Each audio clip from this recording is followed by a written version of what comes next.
Okay, so the objectives for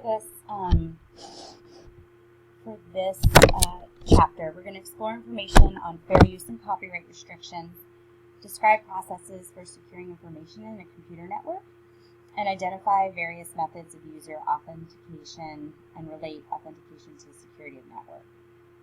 Explain methods to anticipate and prevent typical threats to network security. So I know this is really dry stuff, but it's really important, especially in this day and age with hacks and how really easily things can be disseminated, even if you don't even mean to. We get in a lot of trouble when there are security breaches. So it needs to be addressed and attention to it should be paid. So first of all, a little spiel on copyright laws. In the world of technology, it's misunderstood. Copyright laws that cover physical books, artwork, and other creative material are still applicable in the digital world. So almost all software, music, CDs, movie, DVDs come with restrictions of how and when copies can be made, and most computer software developers allow for a backup copy of software without restriction.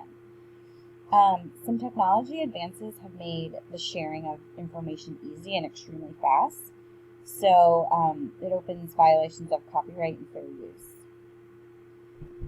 So, avoid downloading music illegally from the internet. The same with downloading programs without permission to do so. Citing a reference inappropriately, right? Even if something is in italics when it's not supposed to be, that's still considered plagiarism, which, not to say should make you crazy, necessarily justifies my craziness for APA, but it does in a way, just because you have to understand the respect of when you're referencing something. Healthcare organizations that allow access to the internet from a network computer should ensure that users are well aware of and compliant with copyright and fair use principles. So fair use principles, this permits the limited use of original works without copyright holder's permission, right? Like playing a song for a presentation that is not going to be distributed. Quoting or citing an author in a scholarly manuscript because you quote them. The user is responsible for developing appropriate citations, and citing inappropriately or not at all is plagiarism, and it happens all the time. And also paraphrasing incorrectly, that's considered plagiarism, and it needs to be addressed and not ignored. These are really important, legitimate concerns, and really nothing irritates me more than improper citation, as many of you know. So, securing network information. The linking of computers together into the outside creates the possibility of a breach of network security and exposes the information to an unauthorized user. So, three main areas of secure network information are confidentiality, availability, and integrity. Confidentiality, so safeguarding all personal information by ensuring that access is limited to only those who are authorized.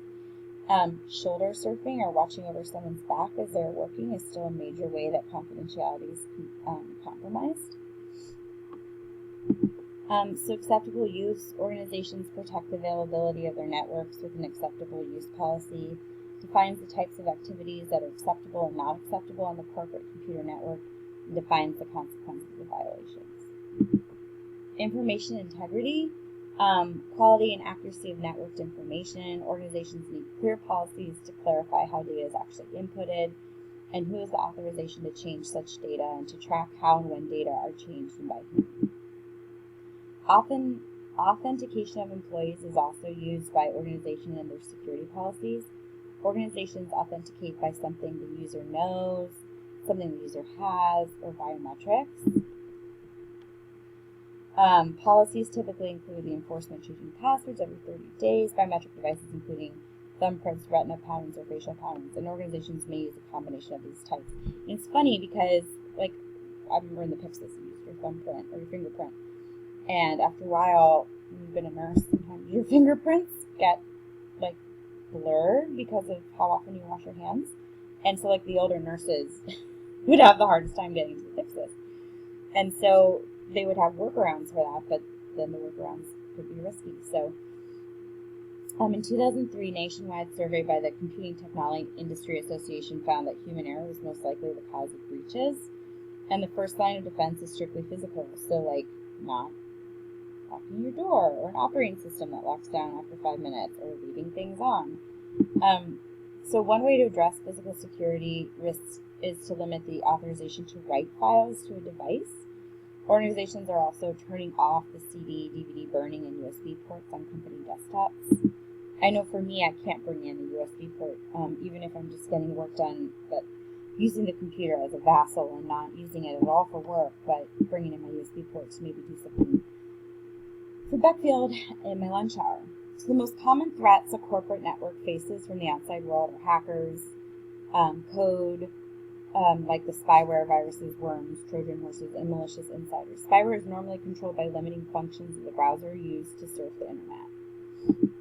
A cookie, this is a very small file written to the hard drive of users surfing the internet. So on the negative side, cookies can also follow the user's travels on the internet. It is helpful because, like, my search history, you'll always see things like, I don't know, what's a good example that I always search for, like stuff on Amazon that I like, certain books. So it follows me through the internet. When I'm on Facebook, it'll be like, oh, get this book on Audible.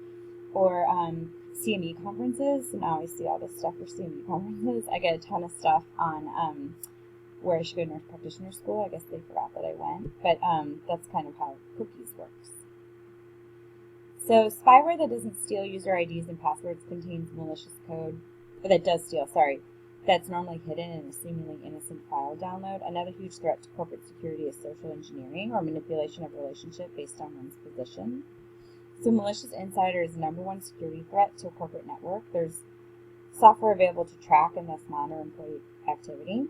I mean, if you're just doing your job, you're not going to get in trouble from this monitoring software. So some security tools, there's a wide range of them, and they're either software solutions like antivirus or hardware tools such as a proxy server. Email scanning software and antivirus software should never be turned off, and updates should be run weekly or daily. And software is also available to scan instant messages and to automatically delete spam. Firewall can either be hardware or software. Firewall can be set up to examine traffic to and from the network. And then proxy servers, hardware security tool to help protect the organization against security breaches by preventing users from directly accessing the internet from corporate computers, issuing masks to protect the identity of the corporation's employee, and then tracking which employees are using which masks and directing the traffic. So, I mean, when I was younger, sometimes I would like online shop at work, and now I look back and I'm like, that was so stupid of me. Like, I could have gotten in trouble, and I could have gotten other people in trouble. So, you know, even like when people say, like, oh, I'm just looking up a flight, or I'm uploading my resume for the school I'm applying to. You just have to be really careful about that sort of thing, because you don't want to breach any security, even if it's inadvertent, because you can get in so much trouble. You can get fined, you could lose your job. It's just not worth it. So we talked about offsite uses of portable devices.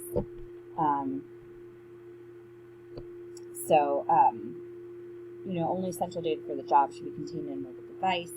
I can't text about patients unless you use a secure device, and even then, I think they're still kind of ruling on that with the High Tech Act.